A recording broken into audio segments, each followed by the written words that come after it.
Good morning, students.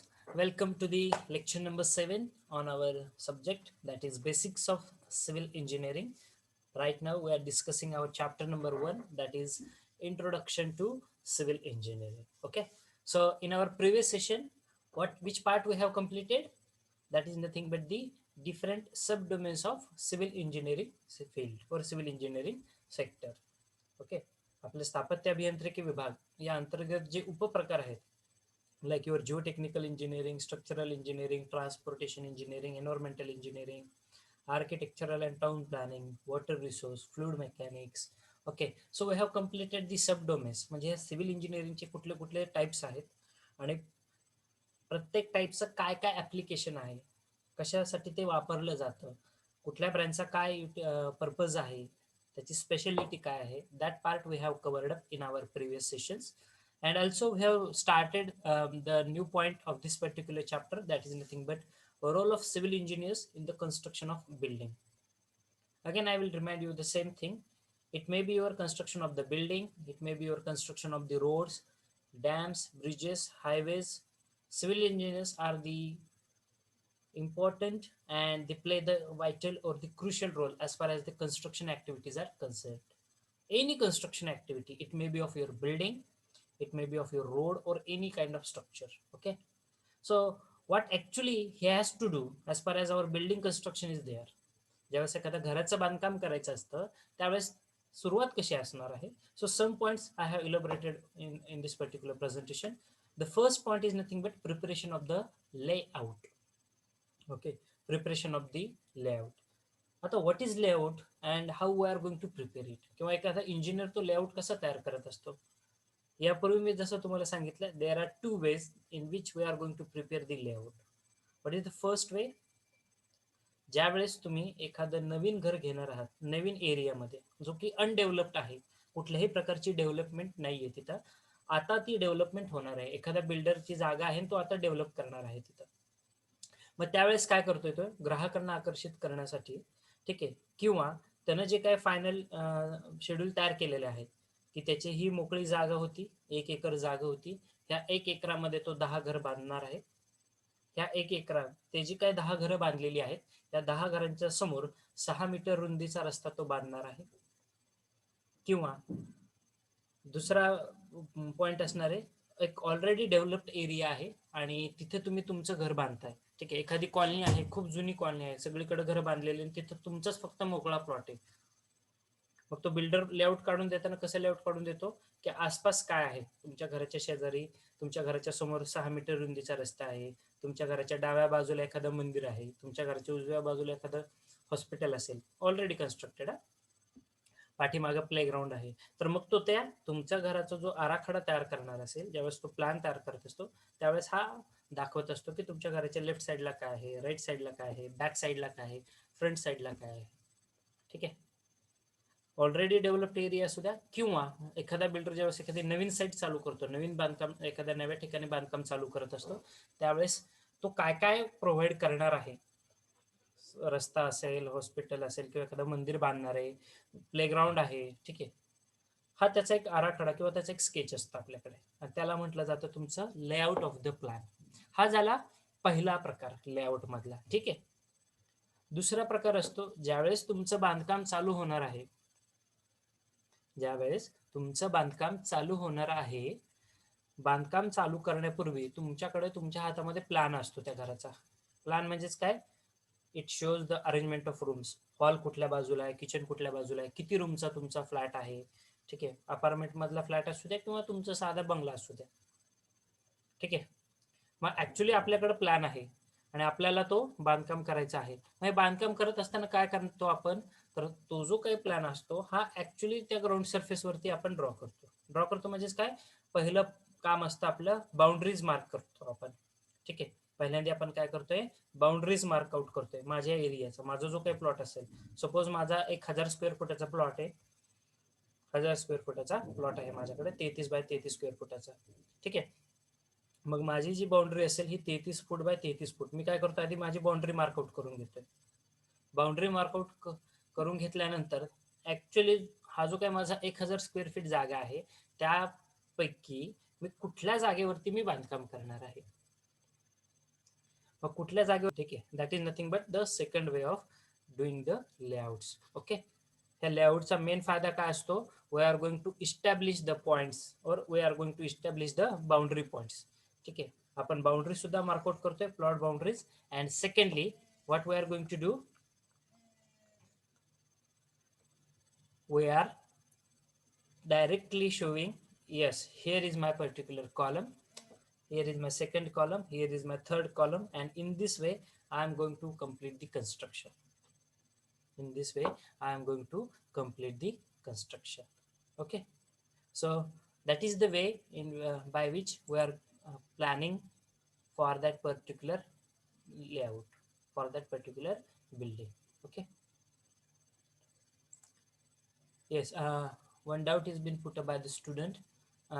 If your roll numbers are changed, if I don't know whether your roll numbers are changed or not, but if these are changed, please log in with your new roll numbers. Okay.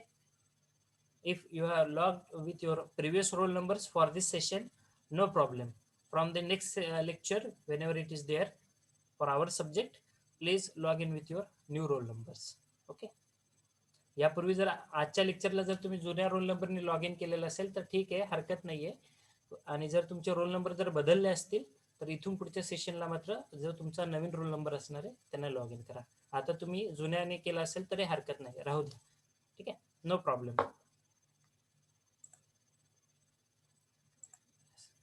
हां, so preparation of the layout. ठीक आहे. Yes, you can see that this is the layout that is been prepared for one of the structure. एक single room मला बांधायची होती, तर या single room मध्ये कॉलम कुठे कुठे असणार आहे, पहिला कॉलम इथे आहे, दुसरा कॉलम इथे आहे, तिसरा इथे आहे, चौथा इथे आहे, पाचवा इथे, सहावा इथे. एक साधी छोटीशी अशी रूम आहे. मग ज्यावेळेस माझ्याकडे प्लॅन होता, ह्या प्लॅनचा ऍक्च्युअल इम्प्लिमेंटेशन मी करतो ग्राउंड सरफेसवरती. ठीक आहे, याला म्हटलं जातं मार्किंग ऑफ द लेआउट्स. ठीक आहे, पोझिशन्स मार्कआउट करायच्या बेसिकली, कॉलमच्या पोझिशन. आपण पोझिशन मार्कआउट करताना पण काय करतो, फक्त कॉलम आणि जो खालचा जो तुम्ही फाउंडेशन प्रोव्हाइड करणार आहात ना, सपोज 1 बाय 1 मीटरचं फाउंडेशन प्रोव्हाइड करणार आहे, तर तुमची ही कॉलमची पोझिशन खूप महत्वाची असते. ठीक आहे, कारण याच्याच भोवती तुमचं फाउंडेशन असणार आहे. आणि हे कॉलमच्या एक्झॅक्टली सेंटर टू सेंटर ज्यावेळेस तुम्ही डिस्टन्स घेणार आहात त्यावेळेस ऑटोमॅटिकली तुमच्या बीमच्या बाउंड्रीज आणि that will help you to mark out all the boundaries for that particular structure. Okay, so column, fixing the center lines of the column. ठीक आहे, and marking the boundaries for the column. ठीक आहे, columns ह्या ज्या आपल्या boundaries मार्कआउट करायच्या आहेत. ठीक आहे, पहिल्यांदा आहे बाउंड्रीज मार्कआउट आणि त्यानंतर कॉलमची पोझिशन्स त्या दाखवायच्या आहेत. ठीक आहे, हे लेआउटमध्ये आपण पहिल्यांदा करत असतो कुठल्याही बांधकामामध्ये. म्हणजे इथेच तुमचा कॉलम उभा राहणार आहे. भविष्यामध्ये जो तुम्ही कॉलम उभा करणार आहात तो याच पोझिशनला उभा राहणार आहे तुमचा कॉलम. ठीक आहे. Yes, second one is nothing but preparation of the plans. As I said earlier in my previous session also, what is plan? Plan is nothing but the top view of that particular building. Whenever you are going to see any object from the top side, that is nothing but the top view, we called it as a plan. Okay, and elevation is nothing but your front view. Okay, front view ज्यावेळेस आपण एखादा object समोरून पाहत असतो आपल्या civil line मधल्या. So what is plan? Plan it is going to show you the arrangement of rooms. रूमची arrangement दाखवता येते. त्यानंतर size and shape of the rooms. ठीक आहे, रूम्स कुठल्या बाजूला कुठली रूम आहे, हॉल कुठल्या बाजूला आहे, किचन कुठल्या बाजूला आहे, त्याची साईज काय आहे आणि त्याचा शेप काय आहे. ठीक आहे, just minute. Next part is nothing but the approval.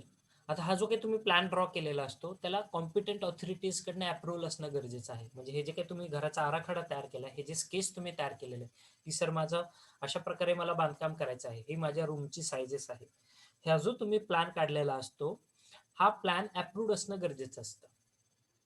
That is through the competent authorities. आता कॉम्पिटंट ऑथॉरिटीज म्हणजे काय, तर तुमचं आपल्या नगरपालिकेमध्ये जावा किंवा महानगरपालिकेमध्ये जा, आपल्याकडे नगर रचना विभाग असतो, टाउन प्लॅनिंग डिपार्टमेंट, नगर रचना विभाग.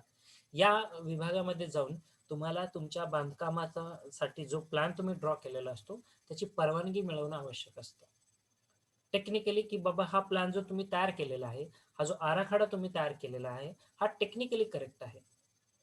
It is going to obey all the rules and regulations that is been uh, followed or that is been set up by the state government of Maharashtra or for any other government. Okay, जे काही नियमावली आहे बांधकाम नियमावली, हे बांधकाम नियमावली follow होते तुम्ही जो काही प्लॅन ड्रॉ केलेला असेल. ठीक आहे, आणि ती नियमावलीनुसारच तुमचं बांधकाम असणं गरजेचं असतं. तुमचा प्लॅन त्याच वेळेस तो मंजूर केला जातो जर तो टेक्निकली करेक्ट असेल तर. Okay, approval that is through the town planning department. हे सर्व गोष्टींमध्ये जे महत्त्वाचं काम असतं हे सिव्हिल इंजिनिअरचंच काम असतं. पहिलं काम आहे त्याचं लेआउट प्रिपेअर करणे, दुसरं काम आहे प्लॅन ड्रॉ करणे, आपल्या घराचा स्केच तयार करणे, तिसरं आहे त्याचं अप्रुव्हल मिळवणे, चौथा आहे collection of the foundation details. Now what is this foundation details. ठीक आहे, आता तुम्ही घर बांधणार आहात. जसं मी यापूर्वी तुम्हाला सांगितलं फाउंडेशन इंजिनिअरिंग मध्ये आपण स्टडी केलेला आहे. ठीक आहे, तुम्ही ज्यावेळेस सॉइल एक्सकॅव्हेट करताय तुम्हाला हार्ड स्ट्रेटा लागतो, एक कठीण पृष्ठभाग पाहिजे असतो की ज्यावरती तुमचं फाउंडेशन म्हणजे तो ज्या घराचा बेस असेल, पाया असेल, तो उभा राहील, घराचा पाया बेसिकली. मग आपल्याला त्यासाठी लागतो हार्ड स्ट्रेटा म्हणजे कठीण पृष्ठभाग. मग आपल्या बांधकामासाठी कुठल्या टाईपचं फाउंडेशन असलं पाहिजे ते डिपेंड करतं सॉइलचा nature, type of the soil, त्यानंतर त्या सॉइलची bearing capacity and depth of foundation. किती डेप्थ वरती मला फाउंडेशन करायचं आहे माझं, सगळ्यात महत्वाचा फॅक्टर. हे डेप्थ कशावरती डिपेंड राहते, किती खोल मला बांधकाम किती खोलीपर्यंत घ्यावं लागेल माझं फाउंडेशन, तर ते डिपेंड करतं तुमच्याकडे अवेलेबल असणारी सॉइल. ज्या ठिकाणी तुम्हाला बांधकाम करायचं आहे तिथे कुठल्या प्रकारची माती आहे, काळी माती आहे, एकदम ब्लॅक कॉटन सॉइल आपली शेत जमीन आहे का, हार्ड स्टेट आहे असं मुरुम वगैरे असलेली माती आहे. जर हार्ड स्टेट असेल तुमच्याकडे, कोर्सर सँड असेल, तो पण ती सॉइल एक्सकॅव्हेट करतो, ती रिमूव्ह करतो त्या बाजूला. आणि जोपर्यंत आपल्याला हार्ड स्टेटा मिळत नाही म्हणजे कठीण पृष्ठभाग मिळत नाही तोपर्यंत आपण ती सॉइल एक्सकॅव्हेट करत असतो. ती झाली त्याची डेप्थ ऑफ फाउंडेशन. आपण ठरवतो मग किती खाली गेलोय मी, 1 मीटर खाली गेलोय, 2 मीटर गेलोय. ठीक आहे, आता तुम्ही बांधकामात बघितलं असेल ज्या उंच इमारती आहेत आपल्याकडे G+5 म्हणजे 7 मजली, 5 मजली, 4 मजली, ह्या ज्या इमारती तुम्ही बघितल्या असतील. ठीक आहे, त्या इमारतीचं जे फाउंडेशन आहे हे अगदी 5 मीटर, 10 मीटर, 15 मीटर पर्यंत सुद्धा खाली गेलेलं आहे. आणि प्रत्येक ठिकाणी हे वेगवेगळं असू शकतं कारण मातीचा जो प्रकार आहे आपल्याकडे आढळणारा हा प्रत्येक ठिकाणी वेगवेगळा असू शकतो. म्हणजे नगर जिल्ह्यामध्ये एखाद्या ठिकाणी तुम्ही बांधकाम करताय, कदाचित तिथे हार्ड स्ट्रेट आहे, 1 मीटरच खाली जावं लागले तुम्हाला, किंवा 2 मीटरलाच तुम्हाला एकदम हार्ड सरफेस लागले. डोंगराळ माळरानावरती तुम्ही बांधकाम करताय, तेच तुम्ही एखादं सुपीक अशी का बागायतदार जमीन आहे, छानपैकी सुपीक जमीन आहे, त्याच्यावरती बांधकाम करताय, तुम्हाला खूप खाली जावं लागेल, 1 मीटर, 2 मीटर, 4 मीटर खाली जावं लागेल. कारण तोपर्यंत जोपर्यंत तुम्हाला हार्ड स्टेटा मिळत नाही तोपर्यंत तुम्ही बांधकाम करू शकत नाही. ठीक आहे, so collection of the foundation details, कुठल्या टाईपचं फाउंडेशन प्रोव्हाइड करायचं आहे ते डिपेंड करतं डेप्थ ऑफ फाउंडेशन वरती. आणि डेप्थ ऑफ फाउंडेशन कशावरती डिपेंड करते, तर तुमचा सॉइलचा नेचर, तिथे कुठल्या प्रकारची सॉइल आहे. ठीक आहे, हा सर्व फाउंडेशन डिसाईड करण्याचा रोल सुद्धा सिव्हिल इंजिनियरच प्ले करत असतो. Okay, the next is nothing but the structural design. Structural design is what?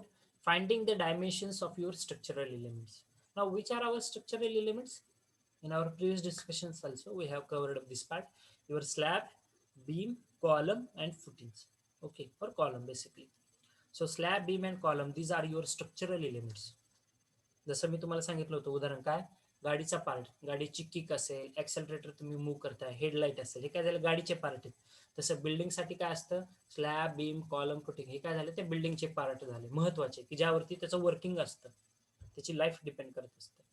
ठीक आहे, मग बिल्डिंगसाठी स्लॅब, बीम, कॉलम हे तुमचे स्ट्रक्चरल एलिमेंट आहेत. मग ह्याचं डिझाईन करणं सुद्धा हे त्या सिव्हिल इंजिनियरचंच काम असतं. डिझाईन करायचं म्हणजे काय, तर मी किती बाय किती साईजचा माझा कॉलम असला पाहिजे. कुणी अंदाजे टाकतं का रे, बघितलंय का, नाही भाऊ मला वाटलं 1 मीटर रुंदीचा मला कॉलम टाकायचा आहे, पॉसिबल आहे का, नाही ना, तेवढा मोठा कॉलमची साईज नसते.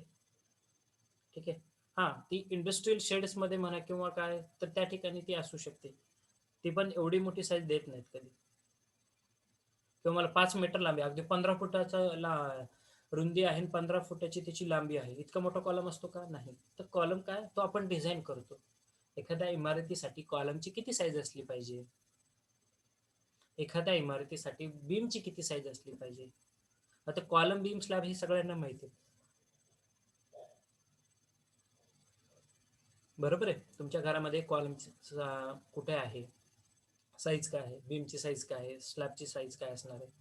स्लॅबची साईज म्हणजे तुमच्या रूमचे इंटरनल डायमेन्शन 10 बाय 12 फूट आहे, 10 बाय 12 फुटाचा तुमचा स्लॅब असू शकतो.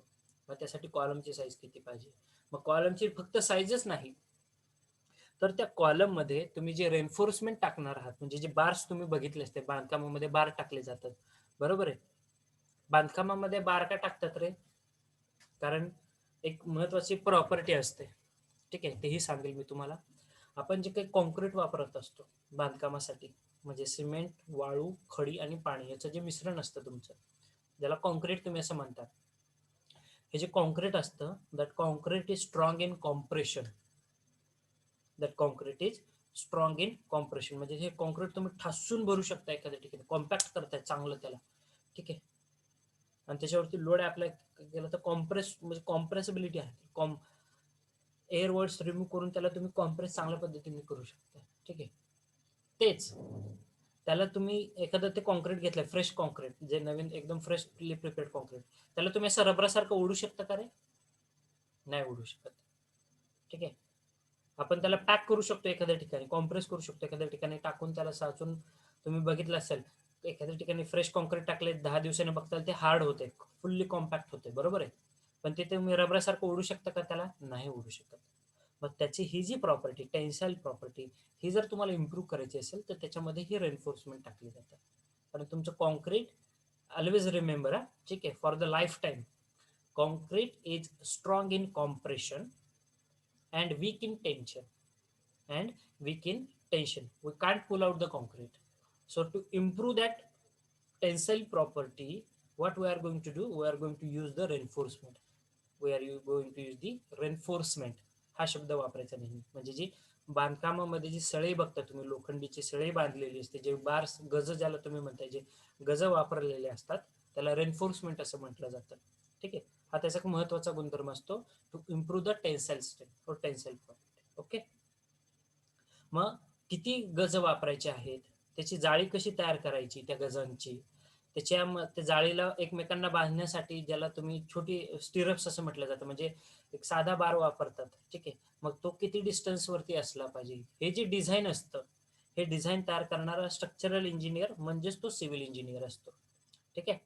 परत एकदा हा पॉईंट महत्वाचा पॉईंट आहे, लक्षात घ्या. स्ट्रक्चरल डिझाईन मध्ये काय काय करत असतो, स्लॅब, बीम आणि कॉलम याच्यामध्ये लागणारं कॉन्क्रीट, किती कुठल्या प्रकारचं कॉन्क्रीट असलं पाहिजे, त्यानंतर त्यामध्ये वापरण्यात येणारं लोखंड किंवा जे सळई तुम्ही वापरताय, गज, ठीक आहे, त्याची अरेंजमेंट कशी असली पाहिजे, ह्याचं सगळं डिझाईन हे इंजिनियर देत असतो, ते अंदाजे घेत नसतात, ठीक आहे.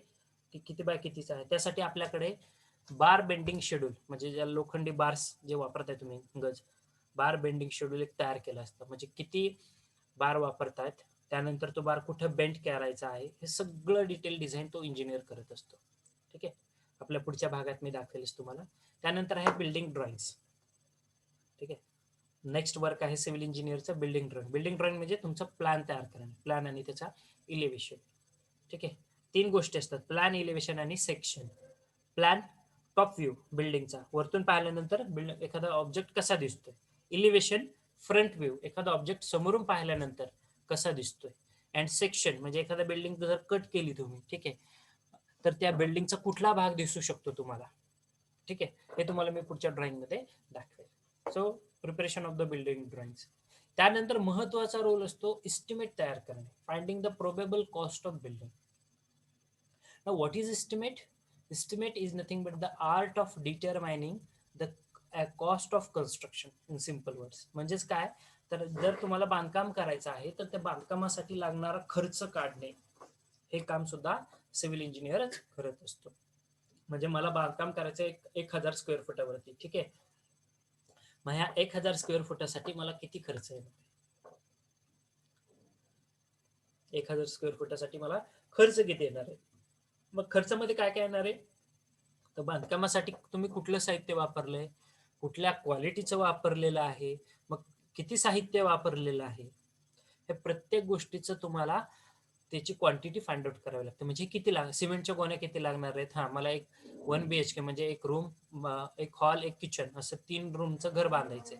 1 BHK, 1 बेडरूम, 1 हॉल, 1 किचन. ठीक आहे. मग टोटल एरिया 600 स्क्वेअर फूट आहे. ठीक आहे. 600 स्क्वेअर फुटात मला बांधकाम करायचंय. मग ह्या 3 रूमसाठी मला सिमेंटच्या गोण्या किती लागतील, मला वाळू किती ब्रास लागेल, मला खडी किती ब्रास लागेल. ठीक आहे. मला त्यानंतर पेंट करण्यासाठी पेंटचे किती डबे लागतील, प्लास्टर करण्यासाठी किती मटेरियल लागणार आहे, लोखंड किती, जे बार्स तुम्ही वापरणार आहात, सळी, लोखंडी सळी, ठीक आहे, रेन्फोर्समेंट ज्याला तुम्ही म्हणता, ते किती लागणार आहेत क्वांटिटीमध्ये. त्यानंतर मला तिथं बांधकाम करण्यासाठी JCB लागणार आहे, खाली सॉइल एक्सकॅव्हेट करायला. तिथं माणसं लागणार आहेत माझं बांधकाम करण्यासाठी. मग ह्या माणसांमध्ये प्रकार असतात, कोणी स्किल लेबर असतं, कोणी अनस्किल लेबर असतात. ठीक आहे. म्हणजे तज्ज्ञ कारागर आणि जे अनस्किल्ड असतात, की ज्यांना तेवढी प्रॅक्टिस नसते बांधकामाची. ठीक आहे. नवीन एखादे असतील. त्यानंतर त्यांचा पगार, मजुरांचा पगार. ठीक आहे. बांधकामावरती आलेल्या, आपण ज्या कंपनीला काम देणार आहोत आपल्या घराचं बांधकाम करायचं, किंवा ज्या इंजिनियरला तुम्ही काम देणार आहात त्याचा पगार.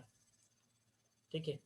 परत तिथं पाण्याची अरेंजमेंट, इथं सर्व गोष्टी. म्हणजे हे बांधकामासाठी, तुमच्या बांधकामासाठी किती खर्च लागणार आहे. मग प्लॅन तयार करण्यापासून, म्हणजे प्लॅन सुद्धा तुम्ही बाहेर तयार करायला देताय, तो आर्किटेक्चर तुमच्याकडून पैसे घेणार आहे, तो प्लॅन अप्रूव्ह करायचा आहे तुम्हाला.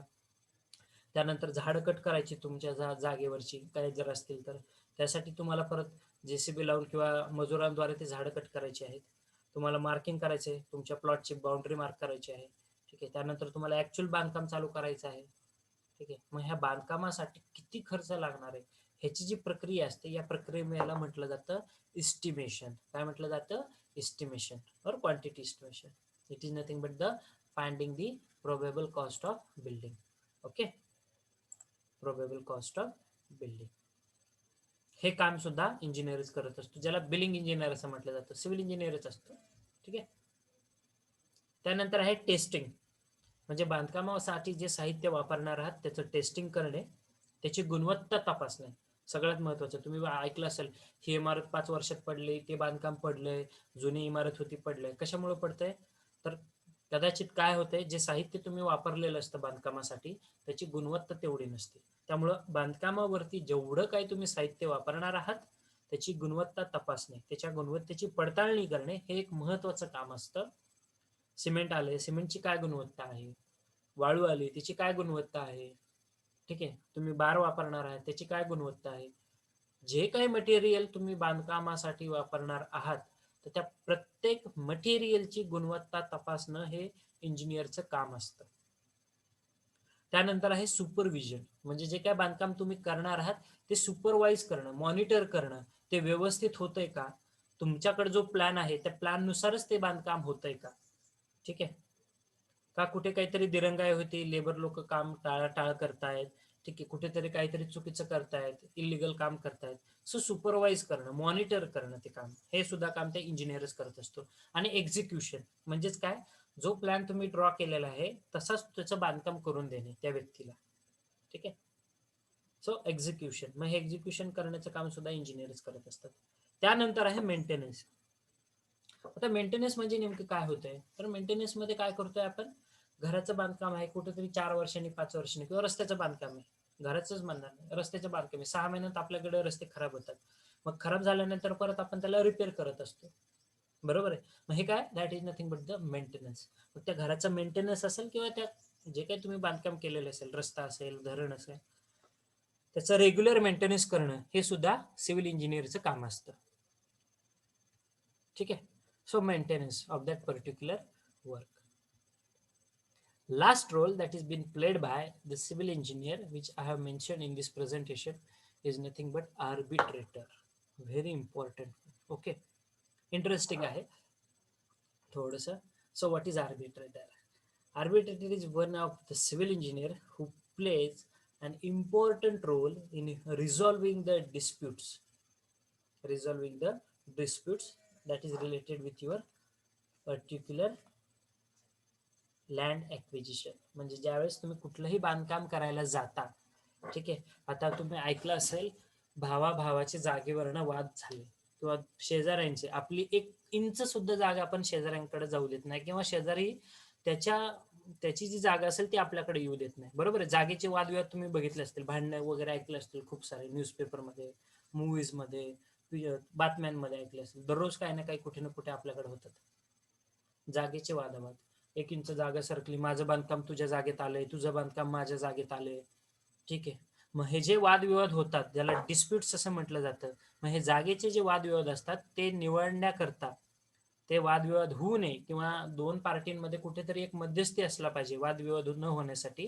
तर तो मध्यस्थी म्हणजेच आपला सिव्हिल इंजिनियर असतो, की ज्याला आपल्या लँग्वेजमध्ये म्हटलं जातं आर्बिट्रेटर. आर्बिट्रेटर हा एक सिव्हिल इंजिनियरच असतो, की ज्याला टेक्निकल नॉलेज राहतं त्या जागेबद्दल, किती जागा आहे, खरंच प्रत्यक्षात कोणाची किती जागा आहे. ठीक आहे. शेत जमिनीचे वाद असतील, आपल्याकडे खूप प्रमाणात होतात. ठीक आहे. मग हे शेत जमिनीचे वाद मिटवण्यासाठी आपल्याकडे भूमी अभिलेख विभाग असतो, भू अभिलेख विभाग, की ज्यामध्ये जमिनीची मोजणी करण्याचं काम केलं जातं. ठीक आहे. शेत जमिनींची म्हणा किंवा इतर कुठल्या जमिनींची. ठीक आहे. मग तिथे जे इंजिनियर असतात ते वादविवाद मिटवतात, की बाबा ही एक्झॅक्टली तुमची एवढी जागा आहे, एक्झॅक्टली तुमची एवढी जागा. ठीक आहे. हे जागेचे वाद मिटवणारा माणूस म्हणजे सिव्हिल इंजिनियर, त्यालाच आर्बिट्रेटर असं म्हटलं जातं. ठीक आहे. आता आर्बिट्रेटर कसा असला पाहिजे, हा टेक्निकली खूप साऊंड पाहिजे, म्हणजे खूप हुशार पाहिजे. सिव्हिल इंजिनिअरिंगच्या बांधकामाबद्दलचं त्याला डिटेल नॉलेज असलं पाहिजे, इस्टिमेशनचं त्याला डिटेल नॉलेज असलं पाहिजे, एक्सपिरियन्स्ड असला पाहिजे, आणि विशेष म्हणजे त्याला कायद्याचंही तेवढंच नॉलेज असलं पाहिजे. जे काही बांधकामासाठी जे कायदे आहेत, नियम आहेत, त्याचंही त्याला तितकंच नॉलेज असणं गरजेचं आहे. त्याच वेळेस त्या आर्बिट्रेटर म्हणून होऊ शकतो. कमीत कमी 10 वर्ष अनुभव असला पाहिजे. ठीक आहे, थोडक्यात सांगायचं झालं तर. आता हे आर्बिट्रेटर अजून एक काम करतो, लँड ॲक्विजिशन. ॲक्विजिशन म्हणजे काय, भूसंपादन. ठीक आहे. आता आपल्याकडे जमीन भूसंपादन कायदा बदललेला आहे, 2013 साली काहीतरी तो रिवाइज झालेला आहे. भूसंपादन, आता एखादा गव्हर्नमेंटचा प्रोजेक्ट येतो, जसं तुम्ही ऐकलं असेल, आता मुंबई नागपूर समृद्धी महामार्ग योजना होणार आहे 700 किलोमीटरचा. ठीक आहे. मग हा महामार्ग जो आहे तो एखाद्या गावातून जात असेल, त्यावेळेस तिथलं काहीतरी शेतकऱ्यांची जमीन त्या महामार्गात जाते, किंवा एखादी रेल्वेची लाईन आली. आता तुम्ही बघितलं असेल, नगर ते बीड हा रेल्वेचा महामार्ग होतोय. मग ह्या रेल्वेच्या महामार्गामध्ये शेतकऱ्यांची काहीतरी जमीन जाते कुठल्या तरी. ठीक आहे. मग त्यांची जर जमीन जाते तर त्या जमिनीच्या मोबदल्यामध्ये त्यांना पैसे मिळतात. 1 स्क्वेअर फूट जरी जागा गेली तरी पण त्याच्या बदल्यात त्यांना पैसे मिळतात. ठीक आहे. मग हे जे काम करायचं असतं ते, तो जो लँड भूसंपादन जी करायची असते ते करून घेण्याचं काम हे ते इंजिनियर करून घेतात. म्हणजे एखाद्या शेतकऱ्याची जमीन आहे तर त्या शेतकऱ्यांना सांगणे की बाबा तुमची ही इतकी जमीन आहे, हे या गव्हर्नमेंट प्रोजेक्टमध्ये जाते. किंवा काही वेळेस काय होतं, आपल्याकडे इलिगल बांधकाम तुम्ही बघितलं असेल, बळच त्या जागेवरती कब्जा केला जातो. ठीक आहे. एखादा maybe by using some political pressure वगैरे एखाद्या जागेवरती कुणीतरी कब्जा केलेला असतो अनधिकृतरित्या. गव्हर्नमेंटची जागा आहे त्याच्यावरती तुम्ही तुमचं बांधकाम केलेलं आहे, चालेल का? नाही, ते चुकीचं आहे. मग अशा ठिकाणी त्या लोकांना चांगल्या पद्धतीने समजून की ही जागा तुम्ही अनधिकृतरित्या बळकावलेली आहे, ती तुम्ही हटवावी. किंवा जर तुमची अधिकृत असेल, तुमच्या हक्काची जागा असेल आणि ती जर एखाद्या गव्हर्नमेंटच्या प्रोजेक्टमध्ये जाते, ठीक आहे, तर गव्हर्नमेंट काय करतं, जेवढी तुमची जागा जाते त्याच्या बदल्यात तुम्हाला ते पैसे ऑफर करतं, पैसे देतं गव्हर्नमेंट. ठीक आहे. चिक्कार पैसा देतात. So that is we called it as a land acquisition. मग हे जे काही प्रोसेस होत असते, ही प्रोसेसमध्ये सिव्हिल इंजिनियर एक महत्त्वाचा रोल प्ले करत असतो. कारण जागेची मोजणी करणे, त्या व्यक्तीला सांगणे, ठीक आहे, की एवढी तुमची जागा ह्या प्रोजेक्टमध्ये जाणार आहे. असं होतं, असं काही नाही आहे. जरी तुमची हक्काची तुमच्या नावावरती जमीन आहे, एखादा गव्हर्नमेंटचा प्रोजेक्ट चाललाय, तर त्यावेळेस तेवढी जागा तुम्हाला गव्हर्नमेंटला द्यावी लागते. द्यावी लागते म्हणजे अधिकृतरित्या देता तुम्ही. ठीक आहे, आनंदाने. कारण त्या बदल्यात गव्हर्नमेंट तुम्हाला खूप सारा पैसा देतं. ठीक आहे. त्या तुमच्या जागेच्या बदल्यामध्ये. Okay, so that is nothing but the arbitrator. I hope all these roles are well understood by you. Still, if you feel no sir, मला हा पॉईंट समजलेला नाहीये आजच्या डिस्कशन मधला, तुम्ही प्लीज चॅट बॉक्स मध्ये टाका. ठीक आहे, मी लगेच तो परत एकदा एक्सप्लेन करेल किंवा रिझॉल्व करेल तुमची जी काही शंका असेल. So once again, if you have any doubt, any clarity regarding the today's discussion regarding the role of civil engineers in the construction of the building, please put it in the chat box. Meanwhile, I will take your attendance.